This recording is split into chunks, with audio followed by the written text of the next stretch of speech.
Hello, everybody. Welcome to the Creatives with AI podcast. I'm your host, David, and this is a show where we share insights about the future of artificial intelligence and how it will affect the lives of people working in the creative industries. In today's episode, I chat with Sherin Mathew, CEO of AI Tech UK and Smart Ethics. Among other things, we discuss the importance of ethics and human rights in the field of AI, highlighting the need for a universal moral code and consideration of human rights as foundational principles in AI development. Sherin delves into the potential implications of AI on personal data and society, discussing human biases towards AI, the unsettling feeling of lack of control when decisions are made by computers, and the potential life-saving benefits of autonomous vehicles. Sherin introduces the Smart Ethics framework, designed to make AI technology accessible and understandable for everyone, and discusses potential scenarios of AI shaping society, the need for a robust ethical framework, AI governance, and AI's potential implications on societal wealth disparity. Sherin Mathew is a recognized AI leader and leading AI ethicist in the UK who's recognized for delivering national-level strategy and engagements. He's published several thought-provoking papers and is listed as a top leader on several lists, including 60 Leaders in AI, Top 5 Asians in Tech, and Data IQ's Top 100 Leaders. He's an award-winning CEO of AI Tech UK, where he's been responsible for delivering the national AI strategy and democratizing AI awareness with UK businesses since 2018. He's a Tech for Good champion and a pioneer in the space of ethics and sustainability management in digital transformation. In addition to all that, he's a founder, CEO, and serial entrepreneur with a deep-rooted passion for wider AI awareness, impact, ethics, and intellectual privacy. In his time at IBM as an AI expert in the UK Global Business Services team, Sherin developed special skills in transforming businesses into cognitive enterprises. Sherin's an AI strategist and board advisor for West Yorkshire Combined Authority, and also the chief AI advisor for ambitious SMEs, deep tech startups, and the UK AI policy team with a mission to disrupt the AI disruption. As an accomplished public speaker, AI ethicist, and evangelist, Sherin promotes thought-provoking ideas, shares his technical knowledge, and advises on best practices. Sherin founded the idea of intellectual privacy, proposing the sanction of new human rights to intelligence. To inspire and educate others on this evolving topic, he produced a documentary about intellectual privacy, which can be found in full on his website at publicintelligence.org. Links to that video and Sherin's profile and social media will be in the show notes and on our website at creativeswith.ai. Thanks for listening, and I hope you enjoy this wide-ranging conversation with Sherin. Maybe if we just start off by giving people a little bit of background on you and the sorts of things that you do and that sort of thing, just so that they understand where you're coming from and give the conversation a bit of context. Just as a quick intro, I'm Sherin Mathew, CEO and founder of AI Tech UK and a very special entity called Smart Ethics. My journey has been quite fascinating to AI and ethics. I come from an engineering background. 2 decades ago, I built my first robot with the web camera to detect intruders using image processing, and it only worked for a minute. And that was almost like an end of a dream where, oh God, I want to do robotics and AI, and this is so difficult. Then for 2 decades, I ended up spending my time in IT space, working with large corporate companies, including likes of British Telecom, NHS, worked with Microsoft, and I'm also an ex-IBM AI lead. So I had a journey from almost building hardware-led robotics and AI sort of tech to getting into IT. And with the onset of cloud and AI recently, I would say 2017, it's when it just became almost, AI is the next hot thing, especially on cloud, with the power and of GPUs and cloud capability and data capability. It just became a no-brainer. It's just like I felt like these dots connected, and I felt like I could just take this technology and drive with it. So it's been a fascinating journey to AI, and because I was also pioneering in the space of AI, I realized the element of non-functional requirements, right? Which we often, and most of the tech businesses, they already know these non-functional requirements such as security, reliability, high availability. We can define this. requirements and practically apply them. That's when the penny dropped, and it was almost like a light bulb moment. This is back in before COVID, so 2019-20. I was like, why are we struggling to define ethics? And at that moment, I was like, someone needs to do this. Someone needs to define ethics, almost like a practical guideline or a moral code that we could define in our, you know, digital transformation journey. And that led to my almost invention of smart ethics, I would say. I love the term smart ethics, and we'll 100% we'll get to that. But I'm stuck on, why did your bot only work for a minute? I'm, I'm like, why did it stop working? It took me a year to build that robot. It was built from scratch. Like, we had to write programming, microcontroller programming in assembly language, integrated through a really long cable that goes to a computer to process the image on the computer. Then it comes back to the robot and then controls the sensors to move around. It was for a graduate at that level. It was almost rocket science. Technology was not readily available as we have today. We're absolutely lucky to have technologies like generative AI, cognitive services, cloud capability. Just get it in a second. Back in the day, Raspberry Pi. absolutely. We had nothing. We built our own Raspberry Pi, similar to Raspberry Pi, motherboard and the whole adapters and everything from scratch. So yeah, after doing all sorts of combination, making some prayers, it worked for a minute. Awesome. And it worked right at the time when examiner was like, okay, give us a demo. All right, give us a minute. We're going to reset it and we're going to try again. And it worked for like a few seconds. And then, yeah, that's it. You guys passed. We got the highest score. That's the most impressive part, because in my experience, a demo never works when you need it to, when it's live. It didn't work after that. We left the exam hall, went out to show it to our friends, and it didn't even start. So yeah, okay. Yeah, but it worked when it needed to, and that was the most important bit. Yeah, you should pass just for that. That's it. Awesome. Okay, good. Now we sort of closed the loop on that one. Right. So let's get into the meat of this. AI ethics. It's a big subject, I think. There's a lot of different ways to approach it. I've been talking about it sort of around the edges on the podcast with many guests along the way. So you're the first person to actually come in who's a kind of an an ethics specialist. So that's going to be, I think, a little bit interesting. So maybe a good place to start. I mean, what are the different aspects? Because ethics, I think, isn't just a single topic. I think there's a bunch of things that go into ethics as a whole. So maybe if you could think about what that is, like, what are the different parts that make up kind of the ethics discussion that you think maybe people miss or that we should think about? Sure. I spent an extensive time, we're talking from 2019 onwards, along with global experts, to define what ethics really means. And when we often talk about ethics, usually, I don't know if you heard of this, but they say, whose ethics? Which ethics? Ethics of where? Which country? Which tribe? Yeah, 100%. And it's something I talk about a lot. We don't already agree on how we should do things. So you've got kind of the Western liberal democratic set of ethics. You've got the maybe North American set of ethics. You've got kind of a Chinese, Russian, the capitalistic ethics. You've got Middle Eastern. Absolutely. Yeah. So all these different gradients. So yeah, 100%. We talk about that a lot. So ethics becomes extremely challenging, but we have to understand that when we are building AI and trying to make AI ethical, this AI is almost abiding to a global ethics standards, right? Which means if you're building something in Silicon Valley, it will be used by someone in Europe, Middle East, Singapore, so on and so forth, right? And all the way to Sydney, which means it becomes the innovators or designers or even someone who's building that concept or idea, it becomes their responsibility for it to be ethical on a global front or on a global level, which means there's a huge need for something like a universal moral code, right? And that's what we forget.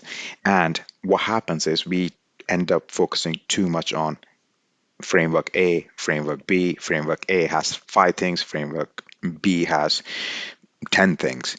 So what do we do? How about you do the 10 things that actually matters to the rest of the world as well? Which means no matter where you go, you will be ethical, respecting, their ethics and the global ethics. Which means instead of taking a bottom-up approach, we take a top-down approach. And sometimes that's easier to do. And if we do that, no matter where you go, even though you're from Silicon Valley and trying to sell it in Singapore, it will work. It will be accepted in Singapore. And that's the approach that I've suggested in Smart Ethics. And coming back to the core, how do you define ethics?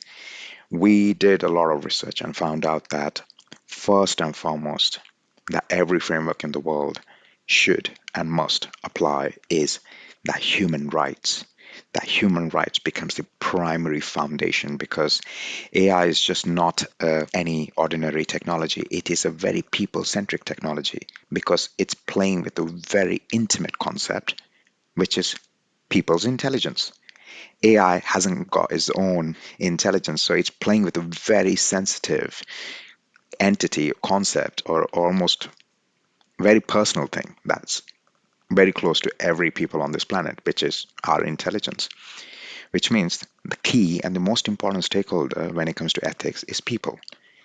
And for people, the most important thing is human rights.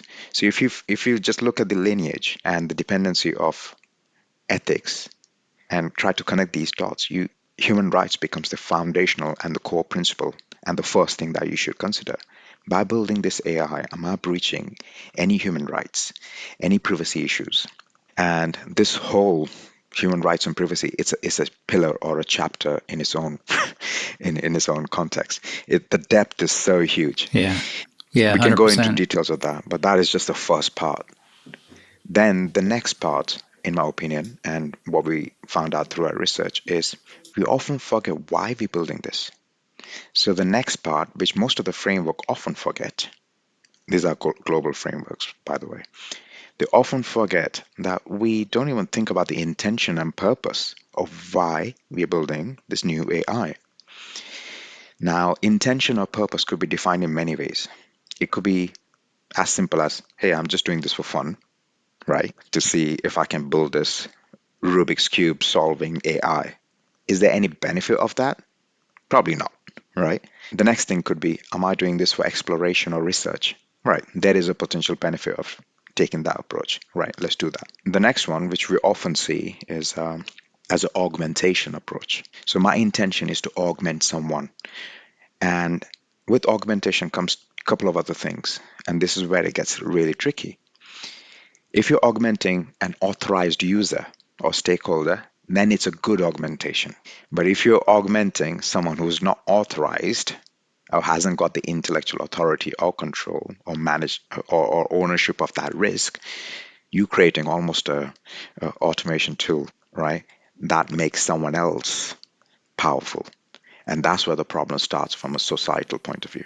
What would be an example of that? A good example is making driverless taxi, right? And Right. anyone can go and add to basket 10 driverless taxis without having a driving license or a taxi license, which means there's a potential risk of teenager with good amount of cash just saying, yeah, I'll have 3 of them and I'm going to deploy this on the street. Do you even know how to drive? Right? So you can see Right. how, this is an extreme example, but that's an example of how AI augmentation tool without authority or license given to someone could cause some disruption. Extreme example is Uber currently doesn't own any taxis. They subscribe and pay for driving intelligence. So if they say, hey, I'm going to turn all my taxis that currently I don't own into a driverless taxi and I will own that, that's where it causes a huge societal disruption because they technically don't own 4 million taxis. They subscribe to their time and money and intelligence basically, and they're paid in money. So you can see how it can create a huge disruption when we don't put certain intellectual authority or ownership in place. So that is the intention. What are you building? Why are you building? Then I Yep. kind of alluded the third point here, which is the disruption it causes. So the third point, which most of the framework often do not consider, is the disruption management element. So when we create new AI technology, there's an element of a shift of intelligence or shift of that knowledge or capability from human to machine. And very similar to GDPR and data privacy, right? When someone takes your data, my data, and processes and stores it, they have that responsibility.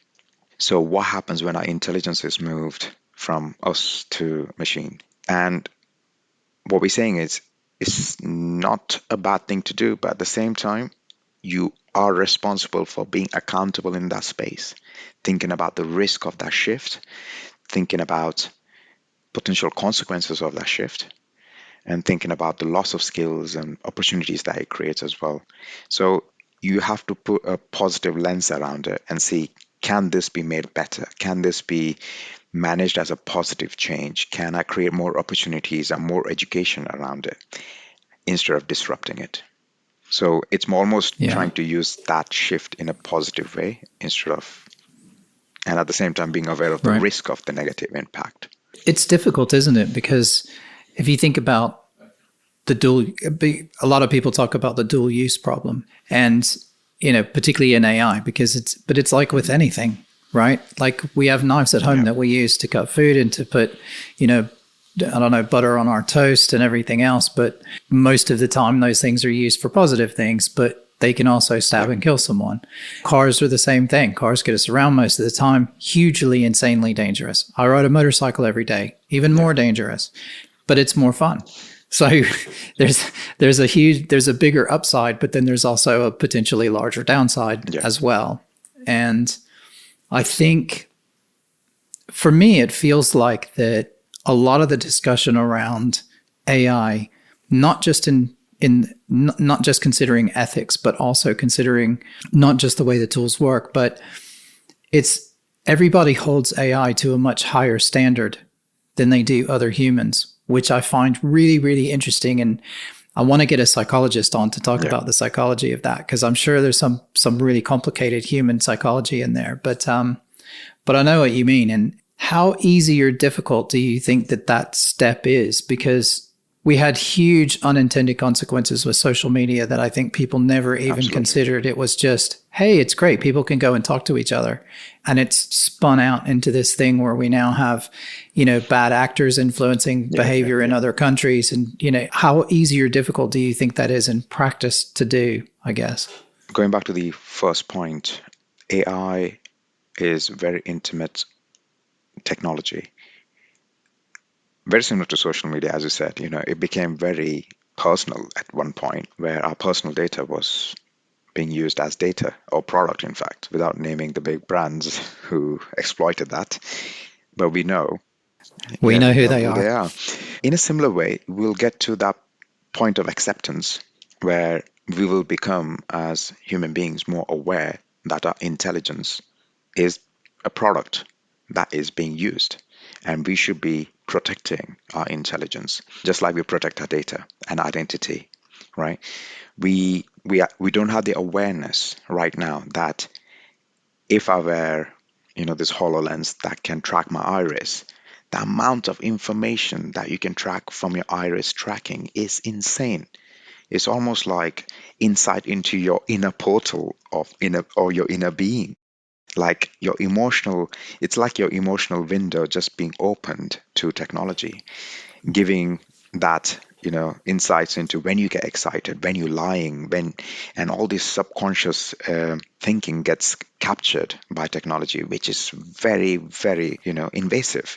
So what we need to do is, as a community and as everyone, we need to become more aware of what does our personal intelligence really mean, what it is, and how it's being given away to this technology, and what's the consequences of that. We don't know the consequences yet. We're still figuring out that, oh, wait a minute, when I click, my behavior is being captured. Not my data, my behavior, what I like.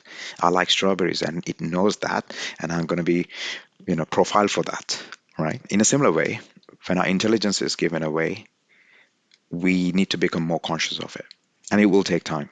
Another thing is, we humans are very biased. The list of cognitive biases that we have is just insane. And one of that is quite fascinating, which is what we see with AI, right? We have almost zero tolerance when someone else, especially an AI or a bot, makes a wrong decision on our behalf.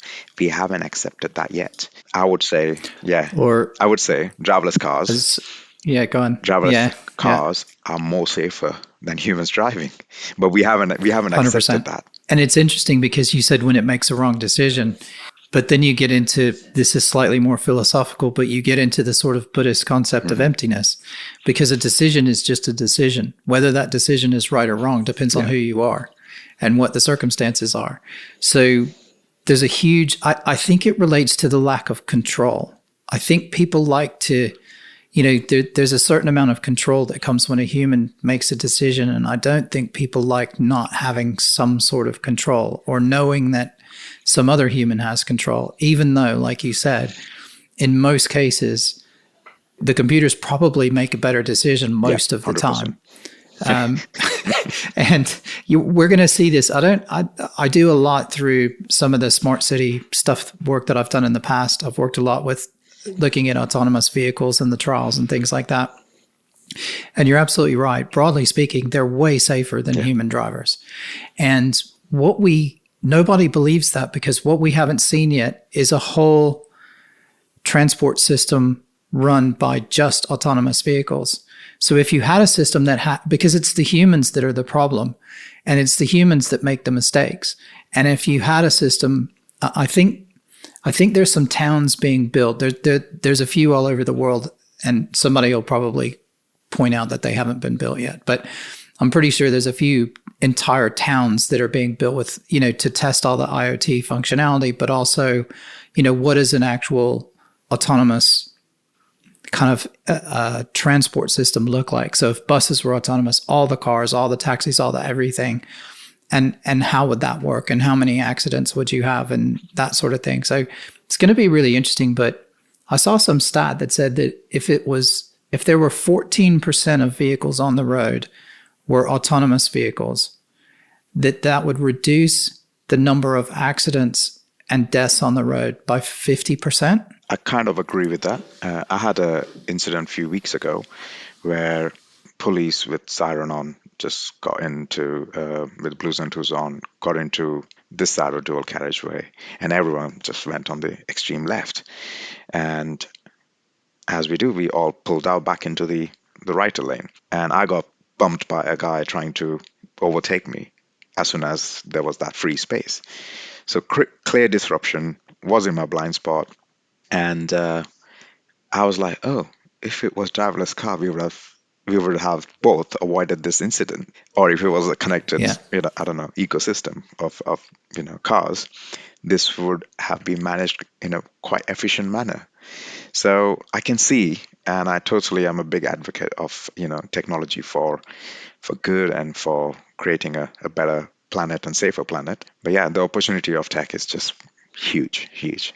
Yeah, it's huge.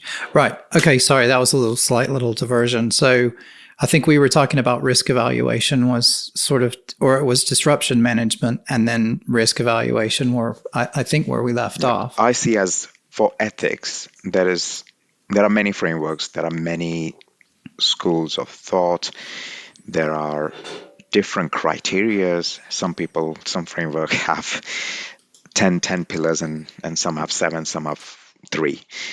Now, what we have done is we've kind of looked at every framework and found out, there's five things. If we did that and understood it, we will be ethical. And I'll explain why we should be ethical.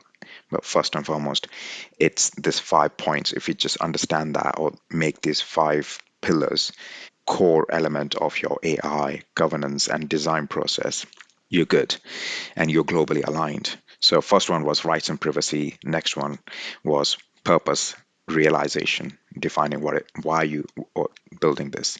Next one was disruption management. The fourth one is risk evaluation. Risk evaluation is very similar to us doing a risk assessment before we do anything. Before we build a building, we do risk assessment. Before we run an event, we do risk assessment. But why don't we do that when we build software? So in this case, AI. AI, as I said, it's such an intimate and so people-centric innovation. We need to think about the impact of potential risk on people and the ecosystem and the other stakeholders that we haven't even thought of, the unintended consequences and unintended uses. So risk evaluation really brings you into this new context of understanding, am I causing any global risk here by building a new tech, which means it could be inequality, for example. It could be societal or planetary level scale disruption. Jobs is a good example. But if I found that a job could be displaced, how do I manage that as well? That comes into the next pillar, which is accountability. So risk is not just about rights and technical risk like bias and other stuff, but also is around things like cost of building the product and disrupting the product, cost from a sustainability point of view, the carbon footprint, for example, of your new AI product, all of that. This is all factored in that risk assessment. And then once you find out that, oh, I have 10 potential risk. Thing is, most of the AI businesses, startups, or innovators, they're not even thinking about this risk, let alone the accountability to mitigate that. That's why we put the last pillar, which is accountability. And it's just not accountability, it is accountability with an element of redesign, mitigating, and fixing it. That's why the last pillar that I often emphasize a lot on is called accountable redesign. So it's a full circle where you find out what is the right thing to do, what you have done, what you have disrupted, what has potential risk, and lastly, how do I fix it? So the last pillar becomes the key pillar to fix all of this and then start again. So it becomes almost like a governance process and a methodology that I have researched over the last 3 years. And this becomes like a process where if anyone applies this, even at a simple level, they are constantly building an iterative ethical product. And this could be applied by any company at any level. It could be from design all the way to product go live or after that as well. I like it. I think it's really interesting to have sort of a set of questions, internal questions to ask all the way through. I was thinking when you were talking about risk evaluation that I think a lot of times risk evaluation is done. I do a lot of work with public sector, and so we do a lot of risk evaluation, and we consider a lot of edge cases in particular. I wonder in the corporate sort of private sector world, particularly around this,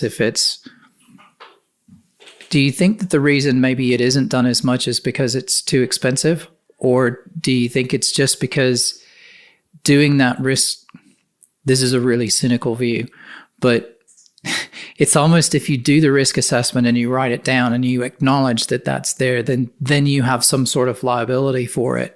If it's written down and it goes wrong later and there's a lawsuit, then somebody says, oh, but you knew about this because it was in an email that you sent or you put it in your risk register. So they don't even want to write it down, or even though they may think about it when they're in the shower, they would never write it down or anything. And it creates that accountability, which is the next step. Do you think that is it intentional? I guess my question is your thoughts on, do you think it's intentional or do you think it's accidental? That they're just moving so quickly and that they're like, this is really cool, and they just focus on the positives and they just want to get it out? Or is it a bit more sinister in that they companies really just look at it and go, yeah, okay, somebody will use it for something bad, but we don't need to think about that right now? 100%. To answer that question, I would say we are building AI like we're building our classical traditional softwares. But AI needs different level of governance, which is why right now everyone is talking about it. Now, the biggest mistake or the risk of not applying AI governance today is First and foremost, because there's no regulation, we are building AI like we're building software. And as I said, AI, the key stakeholder in AI is people, which means people will realize sooner or later, wait a minute, this is unethical. And that straight away just kills the business. So it's almost like finding that you build a data product and data privacy was breached. Straight away, no one's going to use that platform, which is what happened with the leading social media platforms today. So minute anyone realizes that AI is unethical, that's it. That business is dead, gone. The startup is gone. That no one's going to use that platform. There's a stats that minute people realize that, oh, they lose trust on a particular product or a company, 65% to 70% of the customers, they just leave. So that's the amount of risk that businesses will take if they don't put AI governance today. The second thing is the AI compliance and governance space is so complicated. As I said, ethics, whose ethics? So ethics of, one country, one region, one institute. What are you going to follow?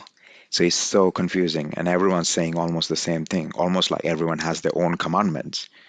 But if you put everything together, there's only 10 commandments that you have to follow, right?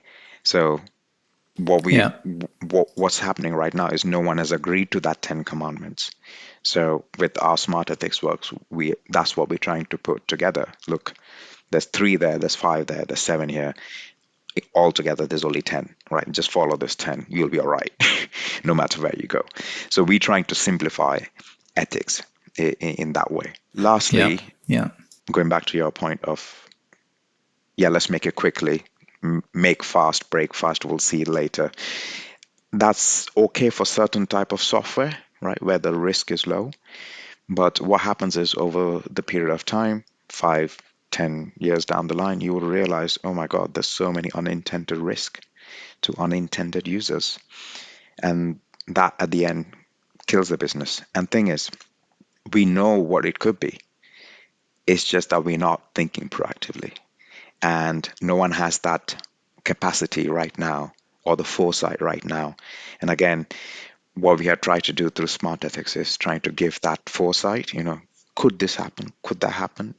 Could there be a risk of intellectual breach? Could there be a risk of this? Could there be a risk of someone getting extra unethical power by using AI over others?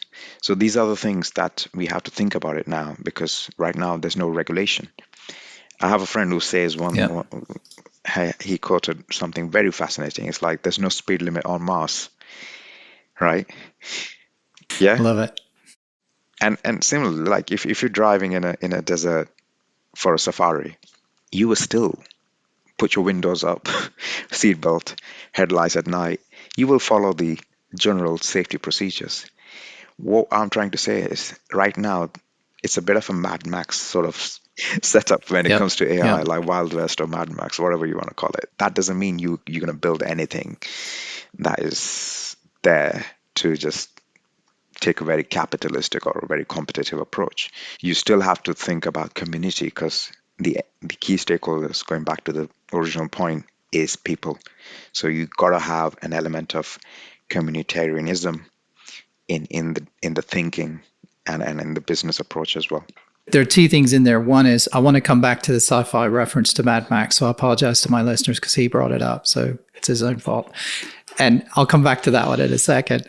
What was interesting in something that you were talking about made me think about the fact that a lot of the AI that's being developed at the minute is being developed in the US.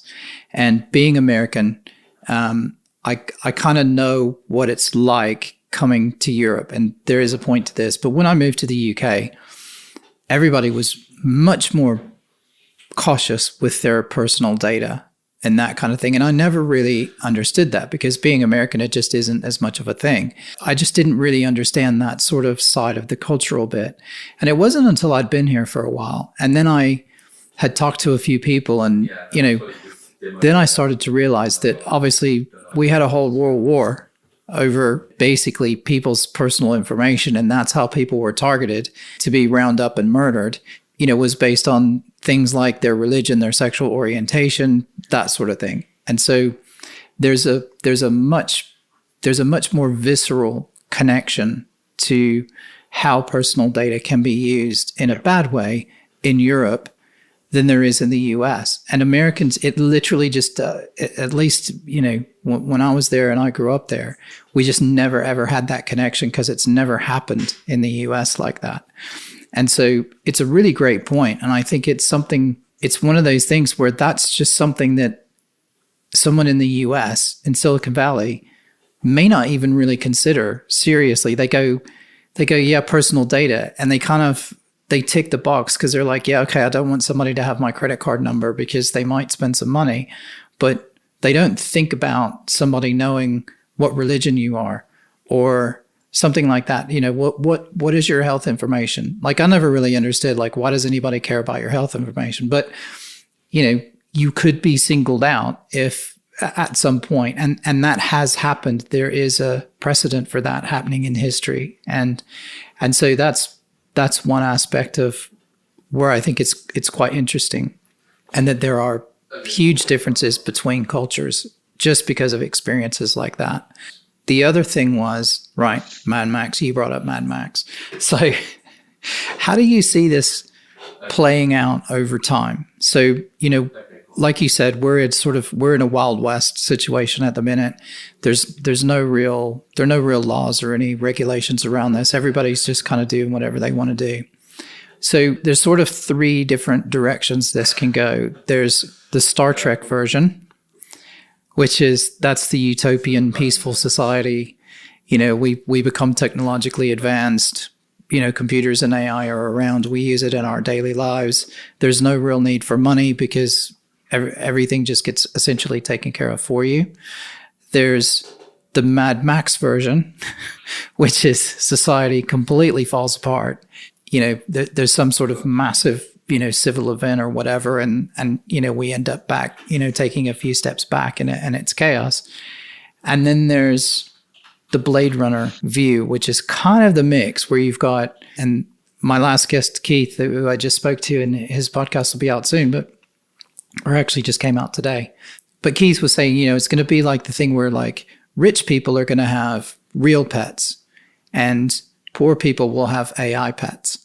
And, but it'll still be, we'll still have some sort of society, and there'll be computers and people still kind of get along, but you'll have this very big divide.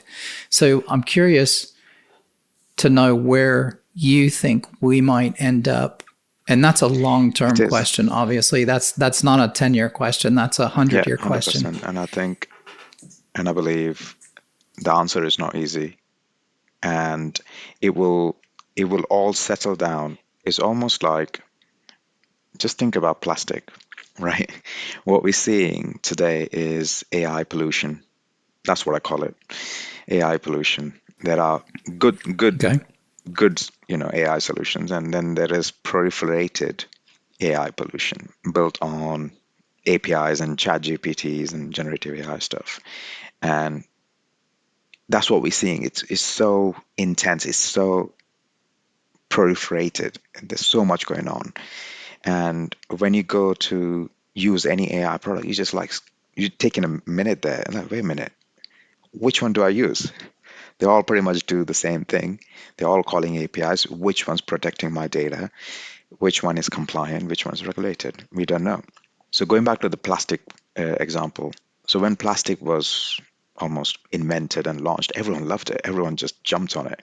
10 years down the line, there's plastic everywhere, right?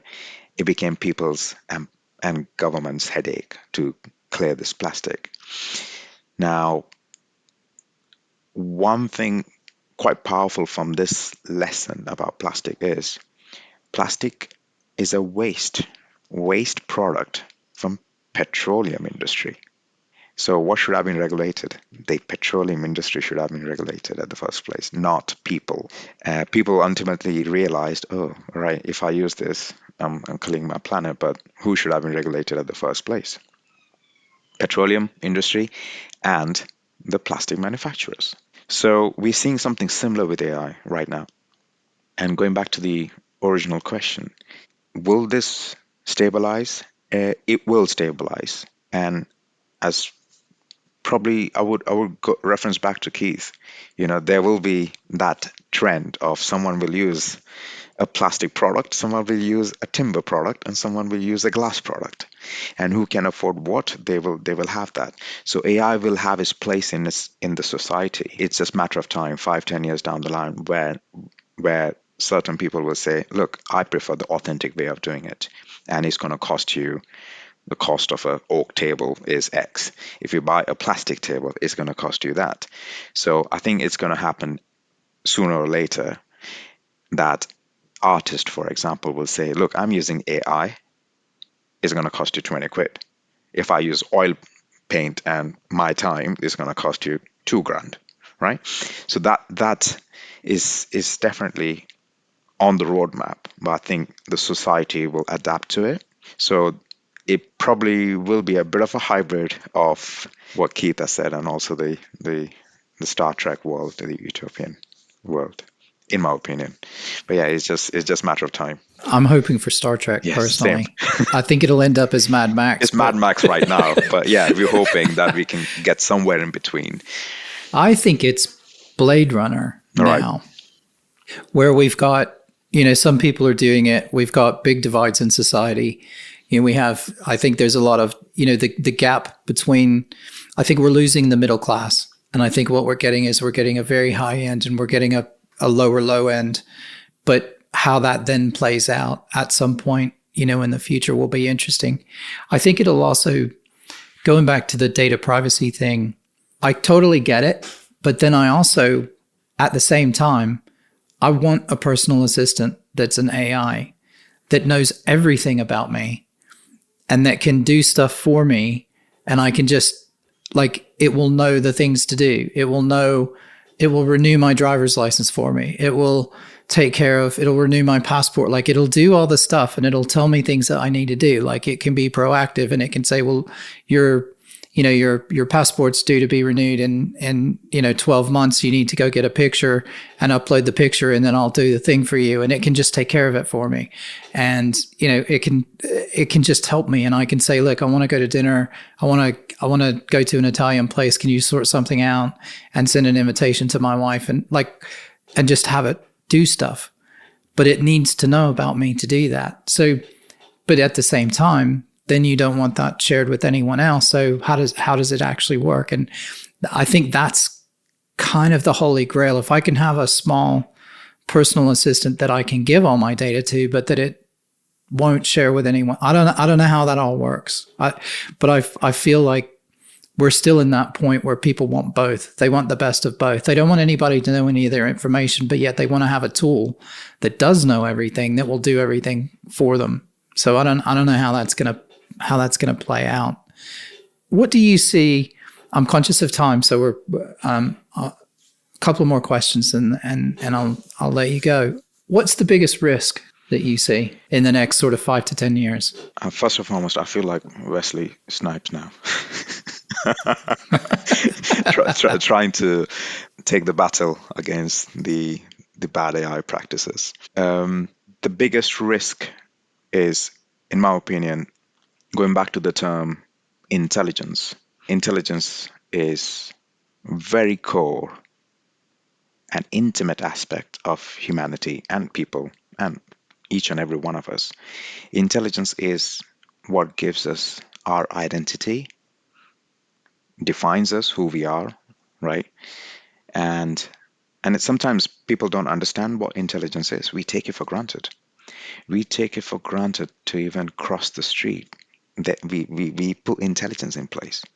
When we farm and we grow some fruits and vegetables, there's an element of, traditional packed learning experience, intelligence in there that we take it for granted that we have it. Machines don't know.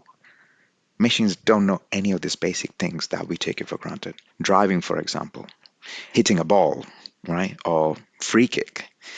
We take all of this for granted. So for me, I feel like the biggest risk is us giving away our core traditional intelligence that we have curated over centuries and decades. For someone to be the best teacher or a taxi driver or be a manager or be a a technical architect, designer, it's not easy. They have to do this at least for thousands of hours over years to even be qualified. Now, if machines can do that in a in a second by a prompt, what are we going to do in 10 years down the line? So for me, that is the big question. So for me, it's how the entire planet or society will shift in 10 years. And are we ready, or are we aware and ready for the shift? PwCs and McKinsey's, they have published some huge, powerful statements saying 40% of the, simple jobs will be, or 40% of Yep. jobs will be automated, right? By Yep. 2030. Yep. That's a very bold statement. And when you put in bold statements like that, as a corporate, you have an accountability. As a government, you have to look at that and like, wow, I have to do something about it. And also as a people, if we know that 40% of jobs will be replaced, what are we going to do? So we have to Exactly. think about where we will be in 10 years down the line. So it's about that intelligent shift, going back to the original thing. This is where I've spent a lot of time on publishing, writing papers, and even published a documentary film, which is the concept of public intelligence. So we need to become more aware of this concept. We all understand what public data is, our personal data and public data. In a similar way, there is an element of people's intelligence that we do not understand or take it for granted. Just that awareness that we need to protect and be accountable of our intellectual shift. The biggest risk I see is us. There is a generation here who could get directly impacted by it. And the other risk is the next generation, they would have no clue, right? What are the basics of farming, or making perfect Yep. steak, or interacting with an animal, the emotional side of things, the creative side of things, of art, because all they're seeing is digital, digital, digital, right? And the biggest risk of the Yep. next generation is, minute you go on aeroplane mode and there's no Wi-Fi, you're thick as, I'm not going to use any words there, but that's it. Without Wi-Fi, you are not Yeah. intelligent, Yeah. and that is the Yeah. biggest risk. Yeah, Yeah, it's interesting that you said that because I talked to the guy who set up Pause AI. His thing was is as part of our conversation, he talked about that, and he was like, if the internet went down, there would be societal unrest. And I was like, well, you do realize there's loads of people still alive who lived before the internet, and we know how to do stuff without the internet and without computers. And yes, it would be awkward, but we'd yeah, manage. We did manage before, but I appreciate what you're saying is that we can do that now, but 3 generations from now or 2 generations from now, it'll be a lot more difficult because there'll be many fewer people who will have those. There'll still be people with those skills, but many fewer. So that's a great point. One more sure. question, and then I have a couple of really quick ones. But so what didn't we talk about that you think is important? Is there any other topic or something that we haven't talked about so far that you think is worth bringing up? Not that I can think of, but I would say there's an element of responsible leadership that we all have on a personal level and also on a business level. So we all have that accountability that within our personal life, within our family, and obviously if you're running a business, to really embed and demonstrate an element of responsible leadership, which means going back to the 5 pillars that we need to be aware of. How do we protect and respect human rights? Understand when we move certain things from here to there is some consequences of shifting, moving things, or creating some change. Simple as, we launch a new iPhone. Poof, there's a whole host of issues with that, right? Yeah. So just being aware of this, and that education is currently missing. So the new moral code or new ethical requirement is something that we need to democratize. So I would say, and I would urge all the audience, that if we all understand these 5 principles of respecting human rights, understanding the intention of why we building certain things or causing this change, and if we are causing a change, how do we manage that? And if we are causing a change, there is a risk. Just thinking a bit more proactively about it.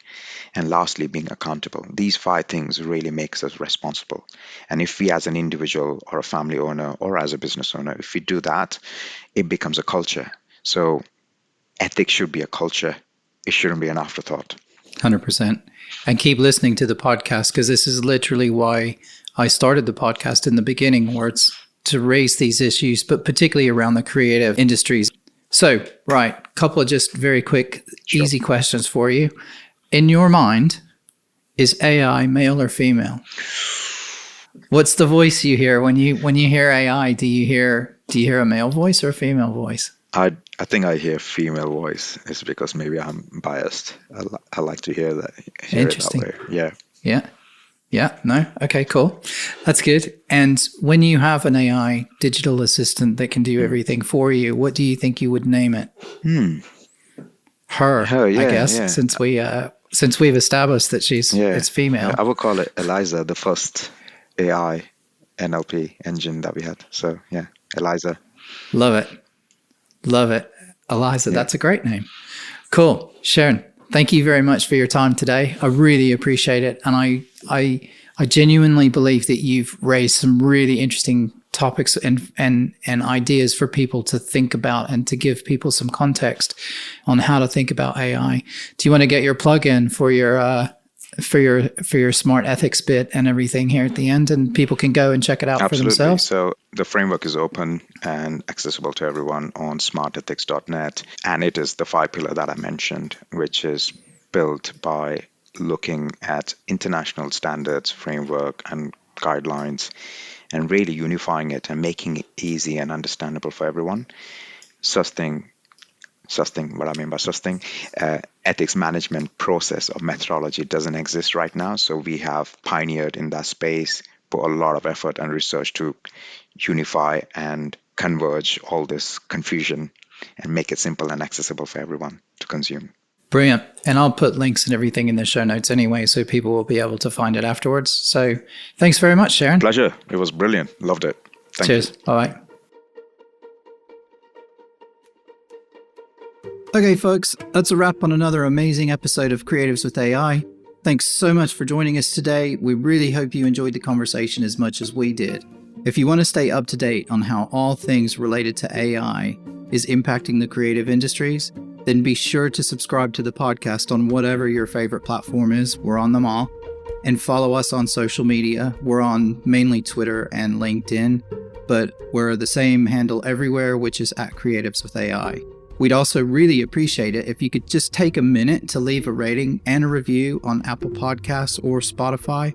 Those are our 2 main platforms, and it really helps other listeners find the show, and it also helps us get more popularity and more exposure. So it'd be amazing if you could help us with that. If you've got any questions, topic suggestions, guest recommendations, feel free to send us an email. The best email is hello@creativeswith.ai, or you can shoot us a message on social media. Either one is fine.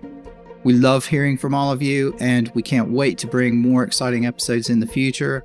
And the best way we can do that is to get feedback from the audience and have the audience tell us who it is you'd like to hear from and what things you'd like us to ask and what topics you'd like us to talk about. So please use that. Let us know what you want to hear, and we'll do our best to get it for you. And last but not least, we'd like to give a shout out to our sponsor, Futurehand Limited, who make this podcast possible. Your support means the world to us, and we really appreciate it. So thanks very much. That's it for today. So until next time, take care, everybody, and stay curious.